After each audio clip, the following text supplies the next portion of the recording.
Welcome, welcome, everyone. It is Mo from Mo in the Deep End.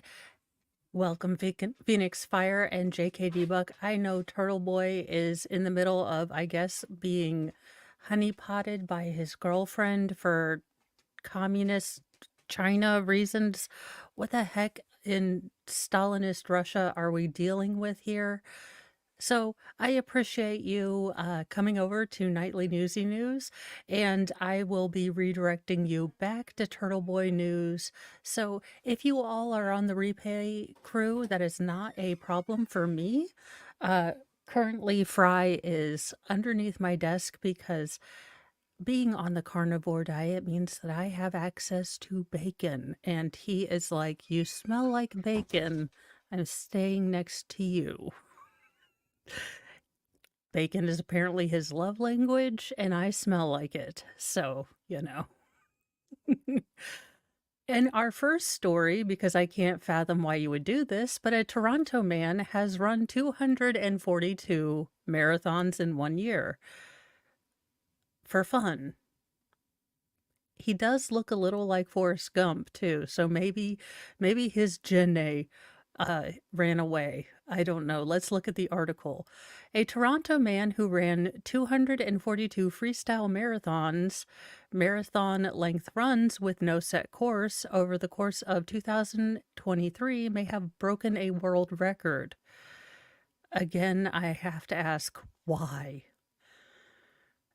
Ben Pubjoy, who called his project Marathon Earth Challenge, traveled across North America, South America, Europe, Africa, and Asia, running 26.2 miles in each location. Well, congratulations, sir. He ended up running a total of 242 of his solo marathons in 2023 in an attempt to break a Guinness World Record for the most marathons completed in 1 year. The record is currently held by U.S. man Larry Macon, who ran 239 marathons in 2012. Pobjoy had submitted the evidence of his runs to the Guinness Book of World Records, so there you go. Congratulations, sir. I hope Jenny comes back to you. Hopefully without the HIV, like in the movie, though. 'Cause yipes. Look, more power to you if you like to run and you're healthy and all that other jazz, but running has never been my jam. I have tried it. I have looked for the runner's high. And apparently, when you jog like a turtle through peanut butter, it is apparently you're not going fast enough to get that runner's high.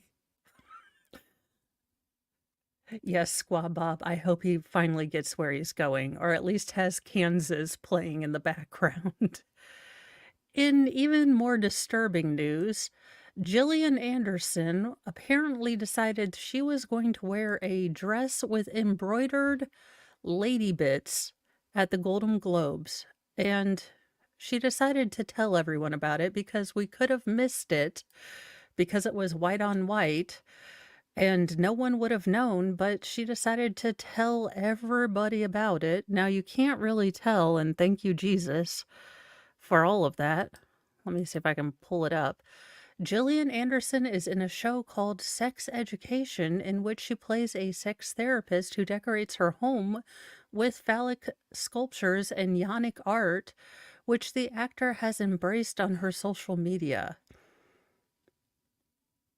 This just seems like someone's lazy and doesn't want to put their toys away. Did you think she was going to show up at the Golden Globes in a dress without embroidered patterns of lady bits all over the skirt? You know what, Hollywood? You need to stop. You just need to stop. You done, you done, the shark has already been jumped. I don't know if we could go any more like 85th season of Happy Days, okay? The two-time Golden Globe winner attended the 2024 awards in a strapless white ball gown by Gabriella Hearst with an embroidered pattern adorning the full skirt. At first glance, the shapes appear to be somewhat floral. I got done. Out. Thank you for finding your iPad, but It was dead.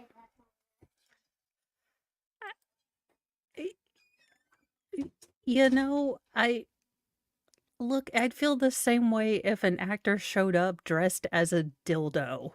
I don't I don't want I don't care enough, but come on now. And I like her as an actress, but do we really need to have Lady Bit?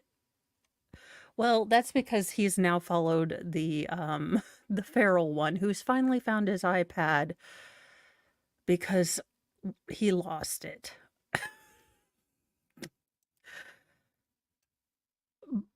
So at first glance, the shapes appear to be somewhat Georgia O'Keeffe, but on closer inspection, you can clearly tell that they're lady bits. Now, they didn't take really good pictures, or my monitor isn't that great, but I'm sure you can look it up on your own time.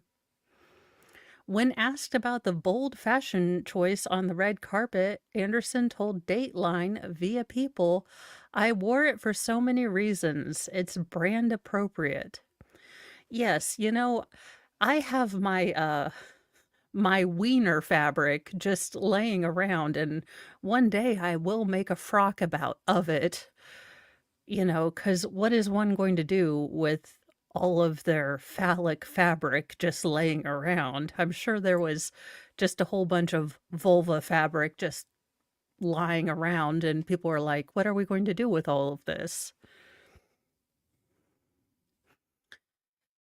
She explained to British Vogue that the dress was, quote, brand appropriate in several ways, actually, since my Instagram present has been highlighting Yanni's since Sex Education landed on Netflix with the mantra of my brand G Spot being to prioritize pleasure. I wanted to bring this into the element design.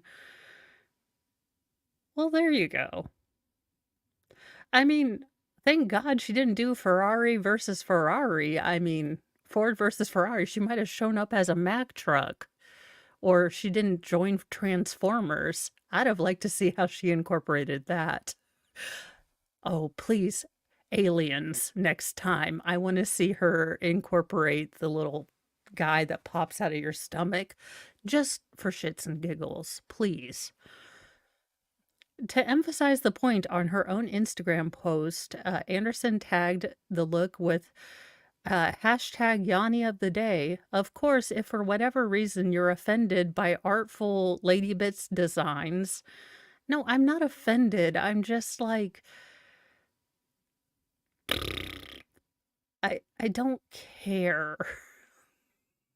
Besides, if you really wanted to be all that on brand and all that loud about it, you should have gone with a contrasting thread. The fact that it's cream on cream means that you didn't really want it to stand out all that much. So if you're gonna go full on lady bits, I would have bedazzled the shit out of it and gone with you know, freaking like bright pink. Go anatomically correct. Go full on, natural for some and, landscaped for others. I mean, if you're gonna go full on, you want to be full Lady Bits power, then go full on anatomically correct. Don't go white on white and have not, don't go subtle and classy about it. Go full on in your face. That's the part I'm having issues with. So there you go. If not, you can pretend that they're flowers. So that's my issue. It's clear that they're lady bits, but if she really wanted to make a statement, she could have gone full on anatomically correct coloring and really, put it out there. It seems like just a half measure. I say go full on next time.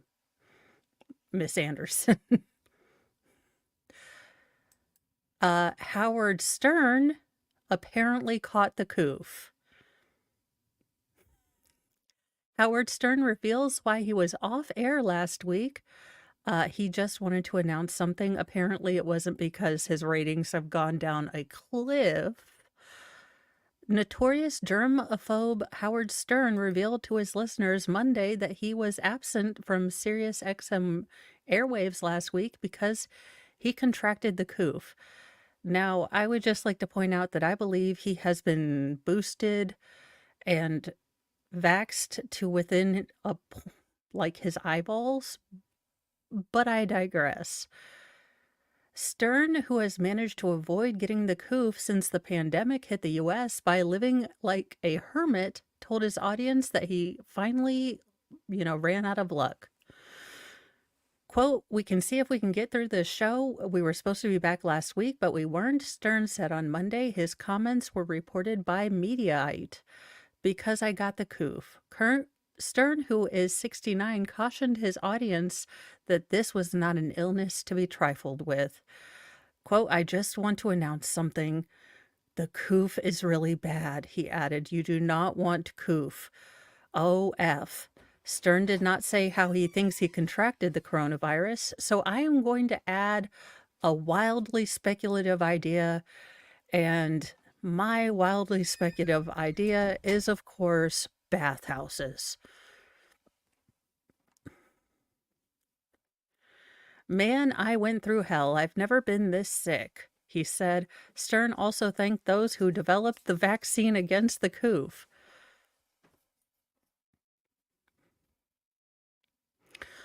Can you imagine if we didn't have the vaccine?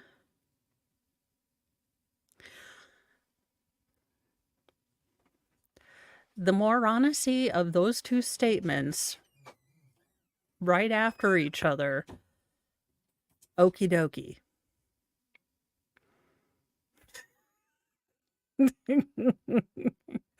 Last September, Stern revealed his paranoia over the coof led to arguments with his wife, Beth Stern. It is amazing. I thought vaccines were supposed to stop the spread of illnesses, but I'm no doctorologist, so I'm not the science, or a Keebler elf, so science is not my thing. My wife yelled at me last night. We got into a fight. The self-proclaimed king of all media added, "You know how paranoid I am about getting the coof? I haven't got it. I'm pretty safe and I really don't want to get it." Oh. Last year, Stern's friend Bill Maher, the host of HBO's Real Time, wondered out loud whether he would get a chance to hang out with his buddy in the post-pandemic era.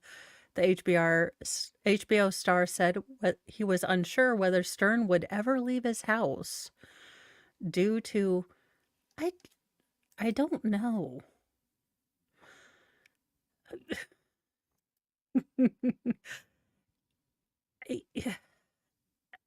Look, everyone has their own beliefs and it's okay, but for the love of Cheetos, if you look kind of like an aged, starved Bob Dylan, maybe just don't tell us about our health.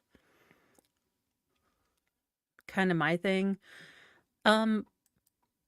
Joe Coy and the Golden Globes. Well, he managed to succeed spectacularly at not being funny. Yikes. His opening monologue was met with blank stares, and he went on to complain bitterly that he just got the gig 10 days ago and him and 17 writers couldn't make any fun jokes. Joe Coy's first time hosting the Golden Globes did not go over well with the stars in the room and the audiences on social media. Coy began the 2022 ceremony with an opening monologue referencing Hollywood's Ozempic craze and weaving in jokes about films up for the nominations.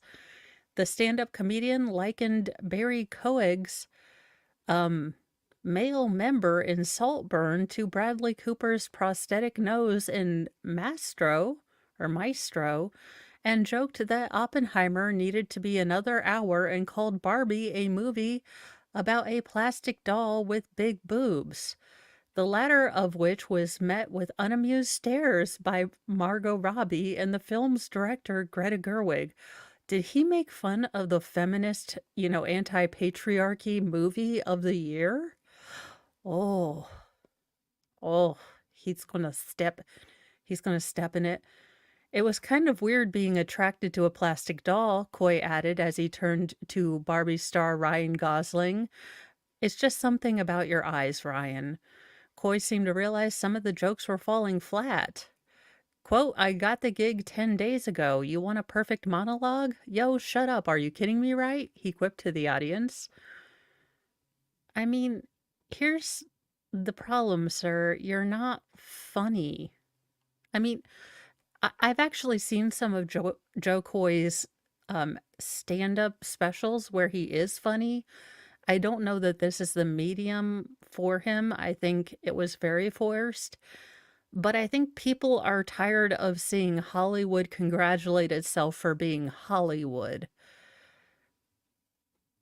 I think, we are really, really tired of people congratulating themselves for movies that most of us haven't seen and, telling us all how we should be better people when they kind of suck out loud at peopling. Perhaps the biggest blunder of the night is when Joe Coy joked about Taylor Swift. Oh hell, do not piss off the Swifties. Holy shit, dude. You're gonna end up with a horse head or a unicorn doll in your room. They're gonna come after you. As you know, we came on after a football doubleheader. Big difference between the Golden Globes and the NFL. On the Golden Globes, we'll have fewer camera shots of Taylor Swift, I swear. That joke is actually pretty funny and apt. But you're not going to get a joke. You're not going to get anyone to laugh at that in Hollywood.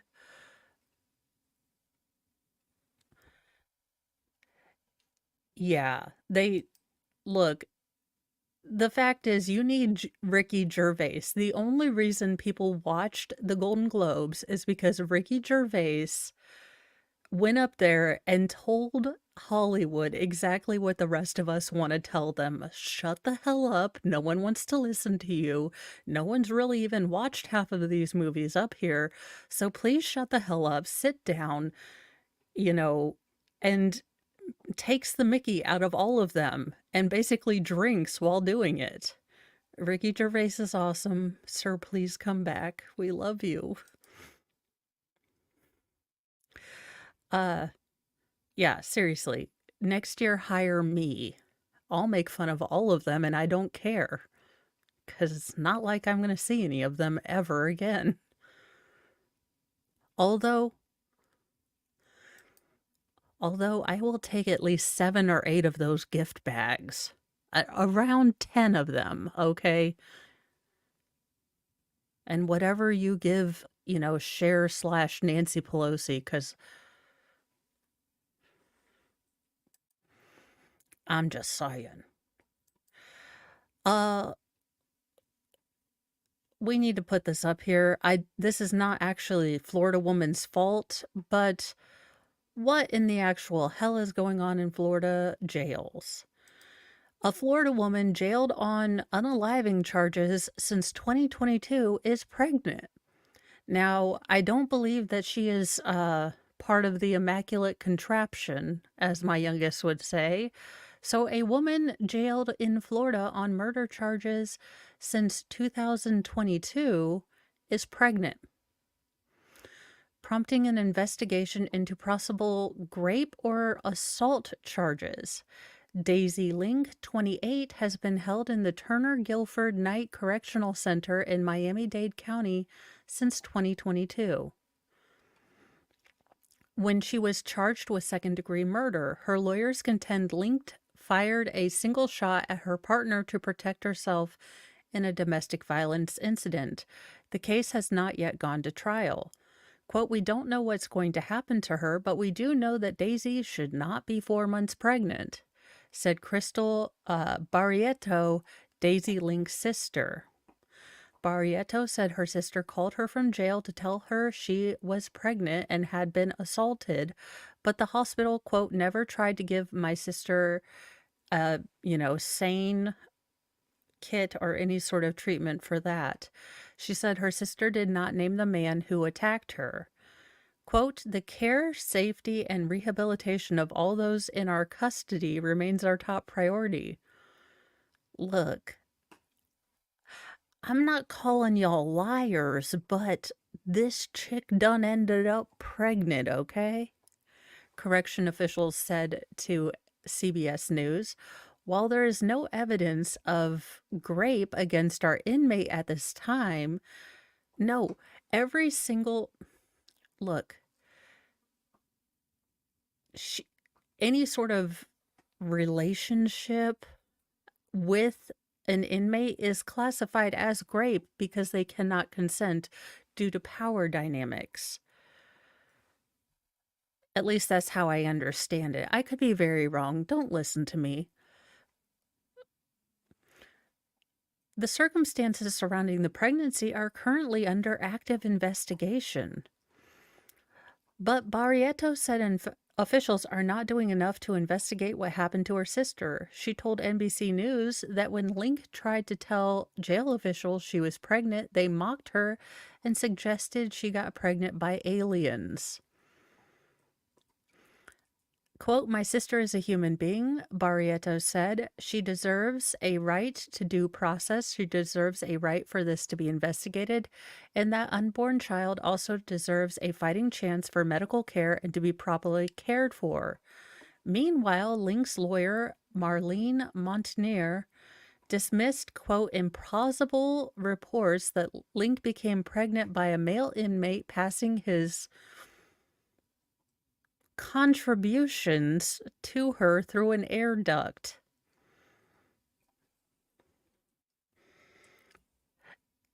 Semen's impossible? I mean, are we really...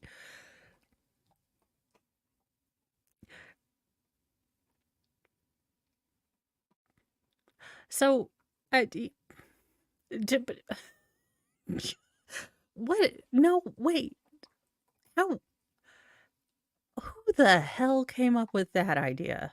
The officials are like, no, it wasn't one of our guards. What had happened, Your Honor, was she told this dude on the other side of the cell block, look, I'm going to need some of your contribution. If you could just, take care of yourself. And then I'm going to MacGyver with this paper clip that I'm not supposed to have, and this dental floss, and this paper, and I'm just going to fish it all the way over to you, and then I'm going to bring said contribution all the way back. What? I mean, at least they didn't say she accidentally...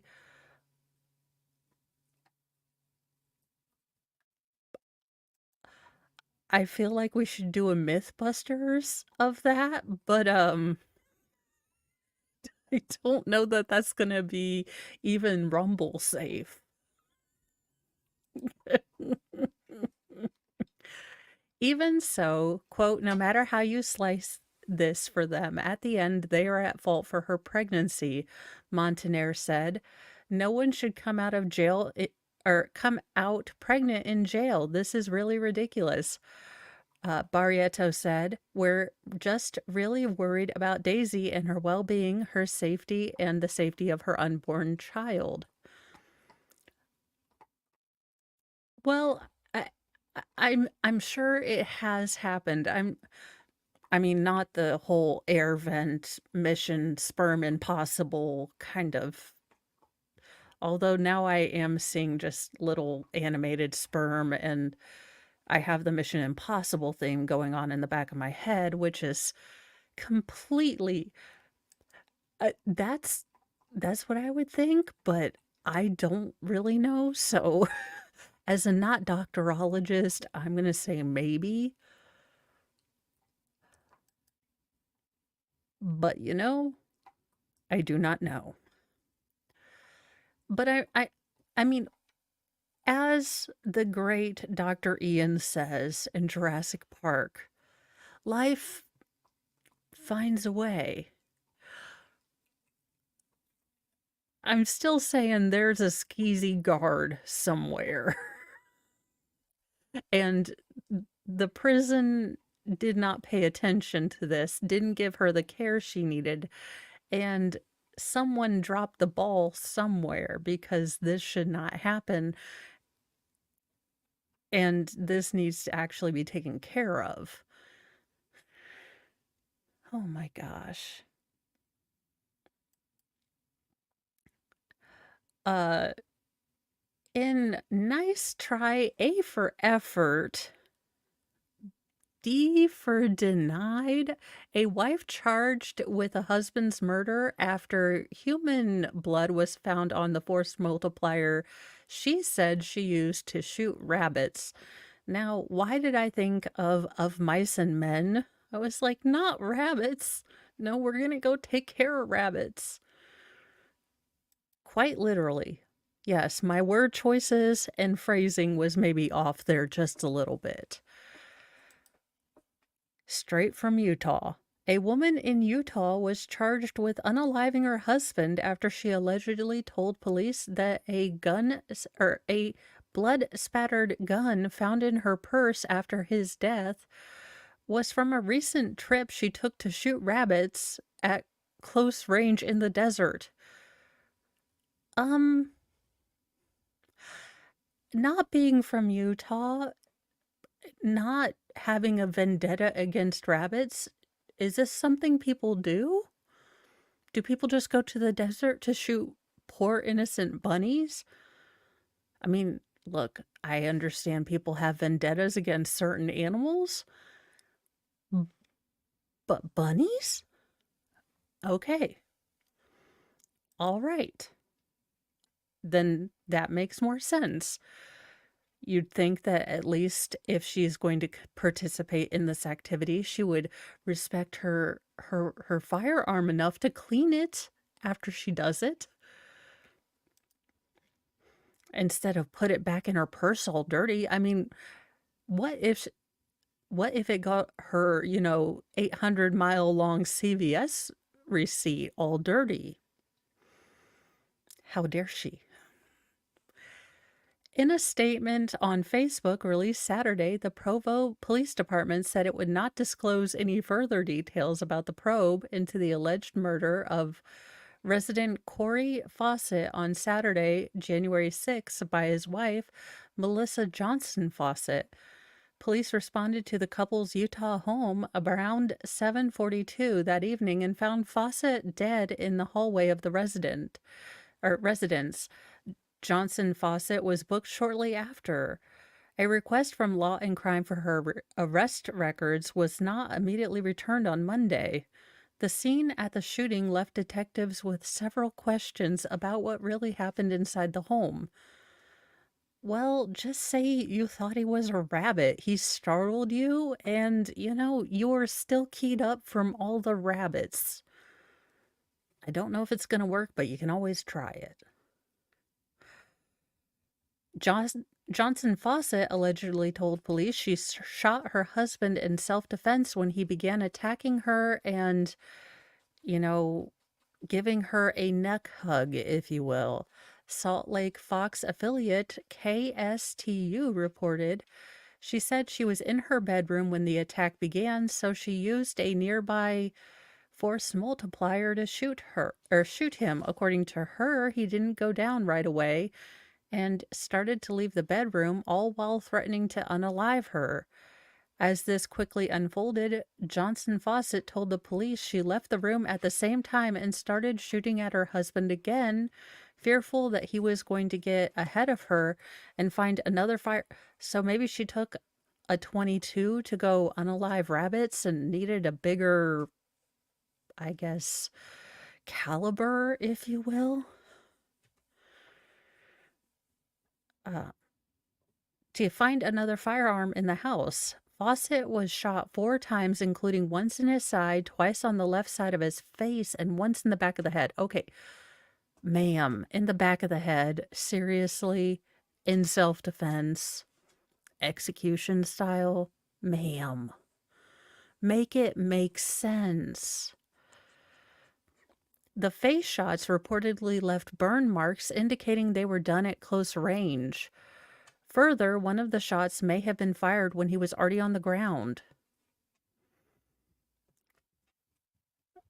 Provo police said, according to KSTU, detectives said they were led to the conclusion that after finding the damage from the bullet to the floor beneath Fawcett's body, there was, quote, no evidence he had tried to move again to threaten his wife once he hit the floor, police said.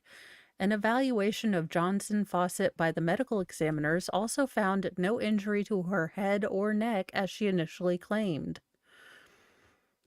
At least Amber Heard had a bruise kit, for the love of all that is holy.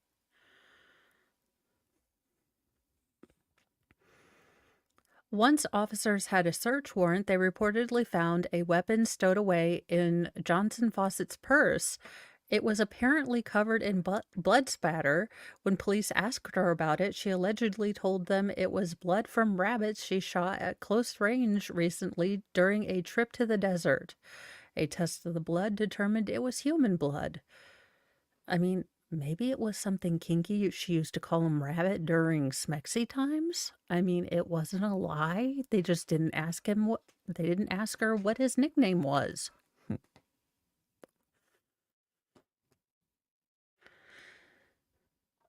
Look, not to make fun of it too much more, but if you are really a victim of domestic violence, get out.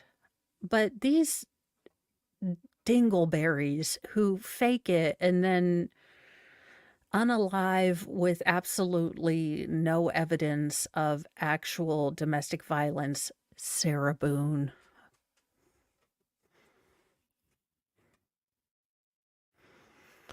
I'm talking to you. It makes those that really go through actual domestic violence look really, really dumb. And it's getting kind of old.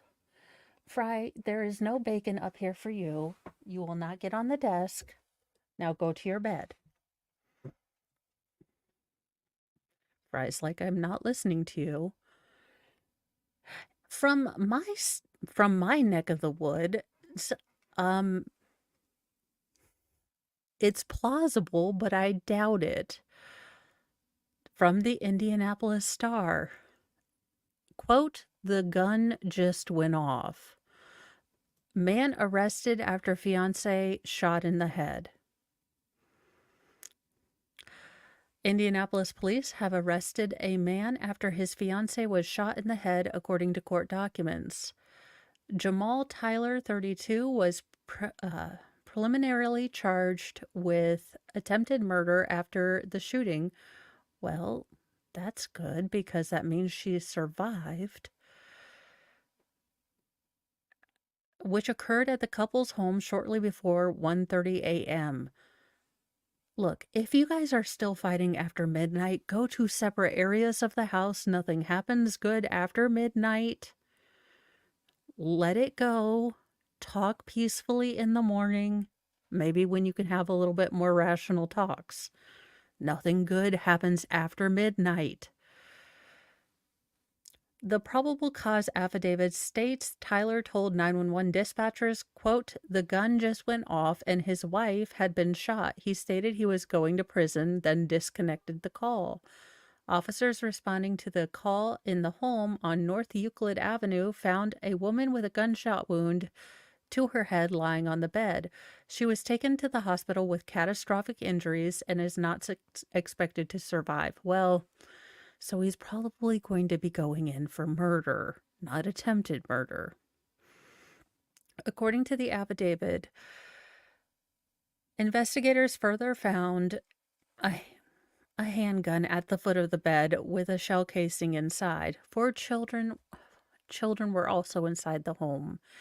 The Indiana Department of Child Services, when contacted, told officers they had reports of DV against the couple. I am kind of not shocked. Tyler was detained at the scene after he repeatedly said, quote, "The gun was in the bed," and went off according to court records. Police in the affidavit said that an ambulance was called because of his hysteric state and he was taken to the hospital. After a few hours there, Tyler told homicide detectives he helped put their kids to bed around 8 p.m. and left shortly later to get liquor and Colombian dancing powder. He went back and forth between the home and a friend's house for Colombian dancing powder. The third time, he went to lay in bed with his fiancée with the gun between them over their heads, as you do. You know, it's the Hennessy, the lines, and then the Glock, as you do, right on the headboard right before you go to bed. I mean, doesn't everyone sleep like that? I, for the love of Cheetos, people. Tyler told the police he sleeps with the handgun for safety. Tyler said he heard a loud bang and thought the sound came from the home's sliding door. He said he jumped out of bed, grabbed his handgun to see who was banging at the door, and the weapon fired. He told the police he thought he had shot the gun into the ground, but then realized his fiancée had been shot. Police in the affidavit said that Tyler continually said he didn't intentionally shoot her, and when asked about the DV reports, he responded that the couple argues like everyone. Friberto, if you would like me to throw this, you need to let it go. So there you go. I will try to follow this case because I don't know that this defense is going to work for him. And I feel very sorry for these children because I can only imagine what they've had to see and hear over the years and then going into the system. Hopefully there is family that can take them in and not separate them. Paralegals would like to provide, quote, simple legal advice without getting a law license. There you go. I think this is an interesting concept. I don't know how that would work. I don't know. Look, I only play a sort of semi-legal, non-licensed, don't take any legal advice from me layperson. So I don't know the intricacies of what a paralegal could do versus what a lawyer should do and how that would be, you know, different, what kind of lines would be different. So let's get into the article and see how it would be different. 2 North Carolina paralegals have filed a federal lawsuit, federal, claiming that the state's prohibition of unauthorized practice of law violates the First Amendment. I don't know that the First Amendment covers you saying anything about the government. I don't think giving people legal advice is you saying stuff about the government, but like I said, I could be wrong. And is asking the court to allow them to step in and ameliorate the state's, quote, legal deserts by offering services at a cheaper price than expensive lawyers. North Carolina, like most states, prohibits non-lawyers from dispensing legal advice. And yet, B. Ivor Lamar is still a practicing lawyer. No, I'm just kidding. I'm joking, B. Ivor Lamar. You did a great job. Ish. Morag Black Pulowski, Shawana Almaderez are certified paralegals with over 20 years of experience who, together with an advocacy group, North Carolina Justice for All Project, now claim that they want to, quote, provide simple legal advice, end quote, to individuals regarding how to fill out common court-related legal forms. The plaintiffs filed a complaint in federal court in North Carolina that said the state's courts give unrepresented litigants online forms for summary ejectments, absolute divorces, and protective orders, forms that are not complicated, but that can still be confusing. They said that many residents cannot afford to hire lawyers to guide them through filling out forms, and that many who fall into the missing middle level of income are too poor to hire a lawyer, but not poor enough to qualify for free legal help. As paralegals, Pulaski and Almendarez said that they would like to provide just the advice that these would-be clients might need at a lower price than licensed attorneys. The case has been assigned to U.S. District Court Judge Terrence W. Boyle, a Ronald Reagan appointee, and names North Carolina Attorney General Josh Stein as the defendant. The plaintiffs argue in their complaint that advice, regardless of the topic or the price, is protected speech under the First Amendment, and that such, sir, you are being a nincompoop, and that as such, the state may not prohibit it unless the restriction meets the highest level of constitutional scrutiny, and that is narrowly tailored to serve a compelling government interest. The plaintiffs contend that the North Carolina restriction cannot meet this burden. They also state that there are simply not enough lawyers in the Tar Heel state at just 2.5 attorneys for every 1,000 residents. Nearly half of those lawyers are concentrated in just 5 of the state's 100 counties, the plaintiffs said. They provided some dramatic statistics on the need for legal advice. Per the complaint, 71% of North Carolina's low-income families experience at least one civil legal problem per year. But 86% of those legal needs go unmet. Just 17% of the residents are eligible for legal aid. 49th out of 52 states, including Washington, D.C. and Puerto Rico, in access for attorneys for civil legal needs, citing statistics from the National Center for Access for Justice. The problem, they argued, is not a North Carolina issue, but an American one, with the U.S. ranking 115th out of 142 countries in affordability and accessibility of civil justice.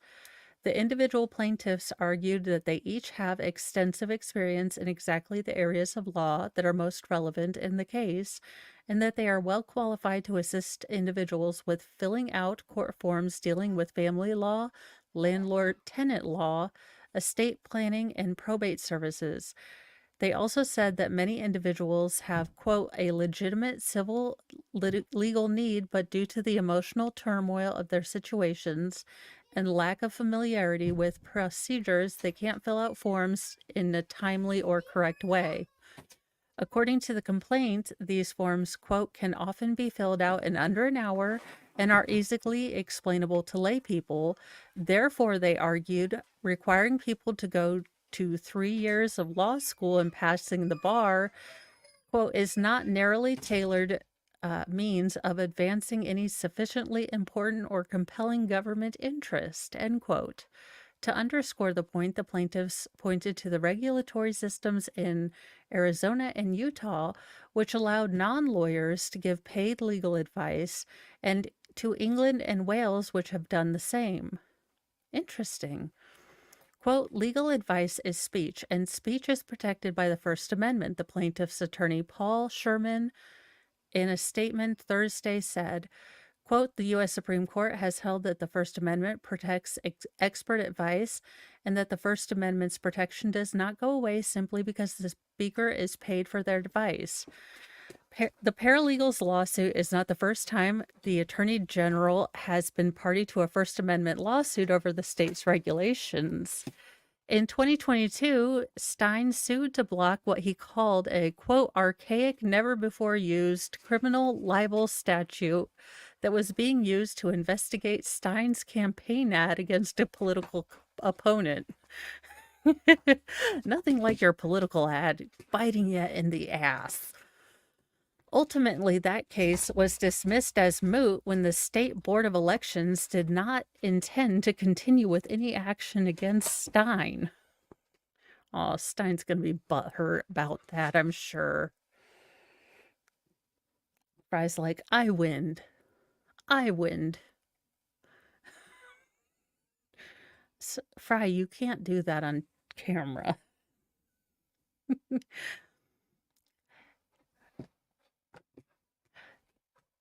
In interesting news, because of the fact that it's taken so long to get this case, or at least this person, identified, Fryberto, I am trying to do serious-ish news. I mean, I did a dress of lady bits, so, I mean, it's serious-ish news.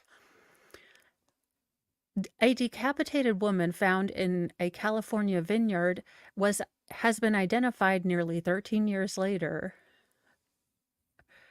The headless body of Ada Beth Kaplan, 64, of Canyon Country, was found March 29th, 2011, in a grapevine vineyard in Arvin, according to the Kern County Sheriff's Office.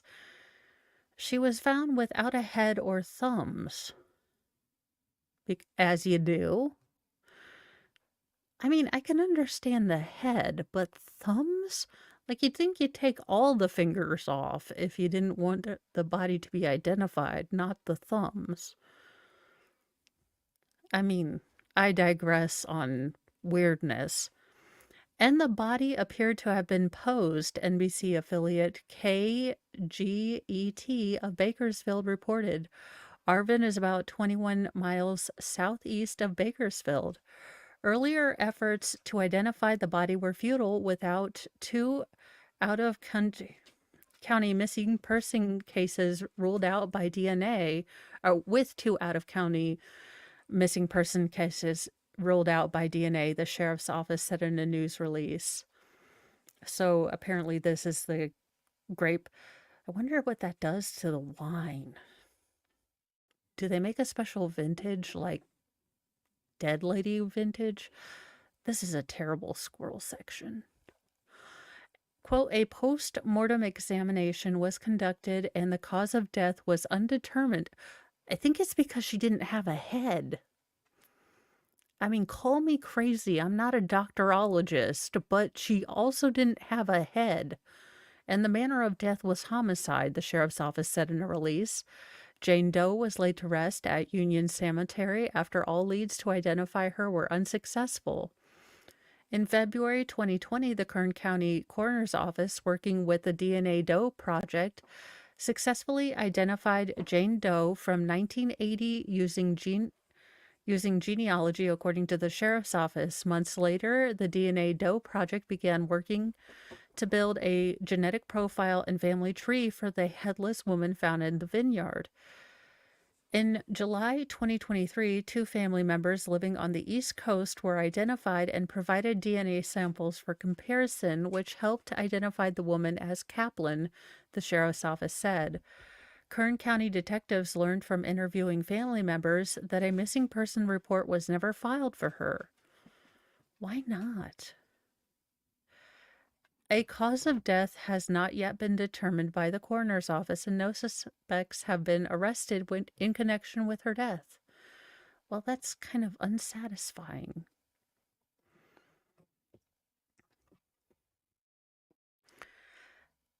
That is really weird. Those are our stories for tonight. Fry is being a dingus because that is what he does. I don't know what kind of floor treasure he just found, but he's eating it, so that's comforting. So to recap, there's a guy who did a lot of marathons. The Golden Globes kind of bombed. Howard Stern got the coof. Florida woman in prison got pregnant, so we might have the next coming of Jesus, but probably not. And people are just going a little bit crazy. I am keeping my eye for tomorrow morning on the gas explosion in Texas. I did want to put that on tonight, but I wanted to wait a little bit for some more information because I didn't want to, run with something and then have not all of the information out and give you guys bad information. So there you have it. Thank you all for watching with me, and you guys should be redirected to the Turtle Boy action in progress with Baker, because what in Stalinish Russia are we looking at? I cannot for the life of me figure out. They paid his, or they got his girlfriend to put up cameras in his bedroom? I mean, yipes. Well, I will see you guys later. I'm going to take Fry out for his nightly evening before all this wintry mix is supposed to come in. I will see you all in the morning. Bye, guys.